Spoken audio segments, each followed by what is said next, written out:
meus alunos, tudo bem com vocês? Nós vamos dar início agora a uma parte de extrema importância do nosso Código Penal. Nós vamos falar agora sobre o título 2, vamos conversar sobre o crime, tá?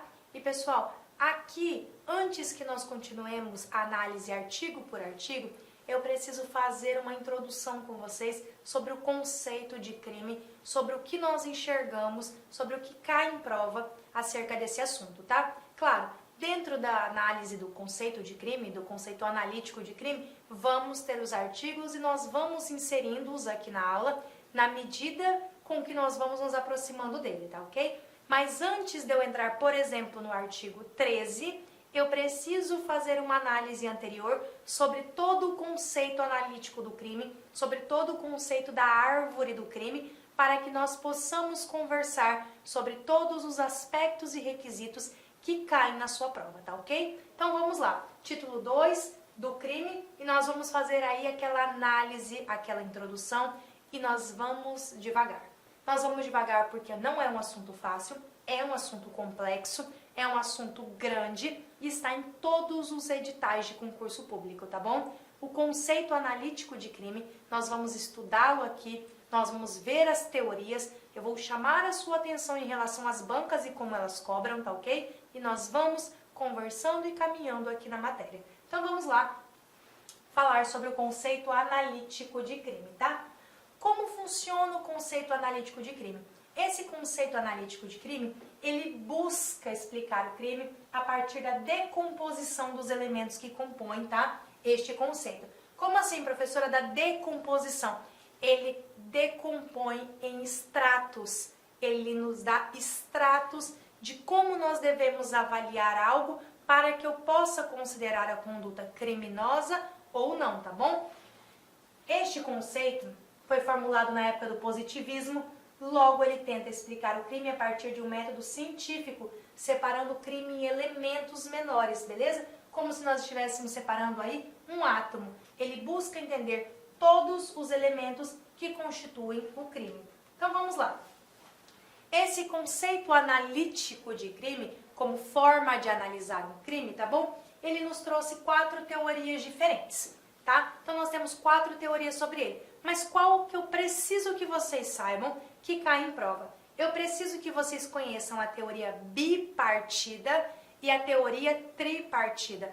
Professora, mas majoritariamente é adotada a teoria tripartida, né? Sim, perfeito. Majoritariamente nós adotamos a teoria tripartida. Porém, existem doutrinadores fortes e maravilhosamente bons que adotam a teoria bipartida e, por acaso, algumas bancas são adeptas a esses doutrinadores, mesmo não sendo um entendimento majoritário. Então, pode ser que, na sua prova, a depender da banca, caia uma ou outra teoria. E não é porque ele estará falando em teoria bipartida que estará errada a questão, tá ok? Em regra, realmente nós adotamos a teoria tripartida, que nos diz que crime é um fato típico, ilícito e culpável, tá bom? Mas vocês precisam conhecer também a teoria bipartida. Vamos lá, para tabelas, para facilitar a sua vida. Na teoria chamada de bipartida, nós temos um fato típico e antijurídico, certo? E nós temos uma tipicidade com antijuridicidade. Nós não temos aí a culpabilidade, tá bom? A culpabilidade seria simplesmente para aplicar a pena. Então, para a teoria bipartida, o crime já se resolve em fato típico e ilícito, tá bom? Então, eu tenho aqui um fato típico e antijurídico. Eu já resolvo assim mesmo. Na teoria tripartida, eu tenho um fato típico, antijurídico e culpável, tá bom? Fato típico, antijurídico e culpável, essa é a majoritária. Teoria tripartida é a nossa teoria majoritária, tá bom? E aí, pessoal, nós temos ainda uma teoria chamada de teoria quadripartida, tá bom? Como funciona a teoria quadripartida? Tem a tipicidade, a antijuridicidade, que é o fato ilícito, tem a culpabilidade e aqui eu ainda tenho mais um elemento chamado de punibilidade, tá bom? Então, eu tenho um fato típico, ilícito, culpável e punível para a teoria quadripartida, tá bom? Então, vamos lá. O que é uma tipicidade? Pessoal, a tipicidade ela é a prática de um comportamento consciente e voluntário que oferece ameaça ou lesão de ameaça, certo?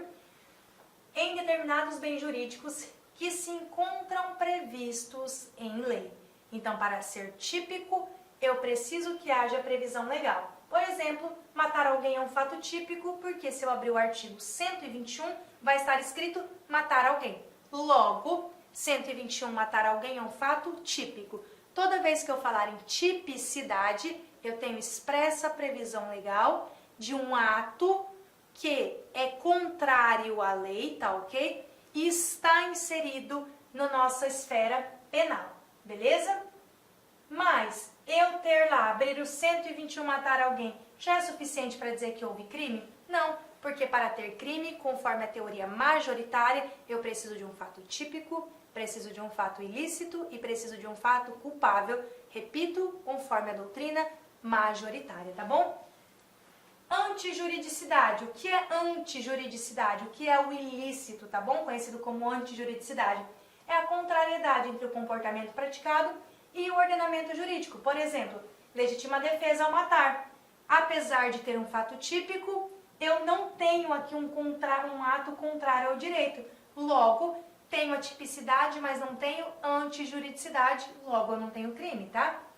Culpabilidade é o meu juízo de reprovação, tá bom? Eu só tenho um fato culpável quando eu reprovo aí isso. E eu posso reprovar, pode ser reprovável por imputabilidade, por potencial consciência da ilicitude, e eu posso reprovar ainda por inexigibilidade de conduta diversa.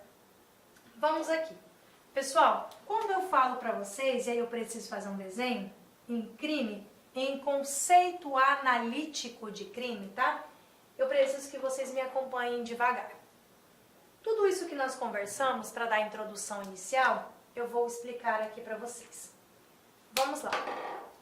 Comecei a teoria do crime, comecei falando em crime. Primeira coisa, nós já vimos que é como se fosse um átomo. Eu vou desfragmentando em elementos. Então, para eu ter crime, conforme a doutrina majoritária, eu preciso de 3 coisas. Vamos lá. Para eu ter crime, eu vou desenhar para vocês uma árvore. E eu vou chamá-la de árvore do crime, tá bom? No tronco, o que sustenta a minha árvore do crime é uma teoria chamada de teoria finalista. Ela é a minha base, é a minha sustentação. Então, teoria finalista. Essa teoria finalista é o que está na base, é o que está no tronco, é o que me dá sustentação para eu explicar toda a dinâmica do crime. E aí, pelo conceito analítico, onde eu desfragmento, onde eu divido o crime em 3 pedacinhos. Eu divido o crime em fato típico, eu divido o crime em ilícito ou antijuridicidade, a ilicitude, em ilícito, e eu divido ainda em culpabilidade. Então, fato típico, ilícito e culpável. Beleza. Culpável.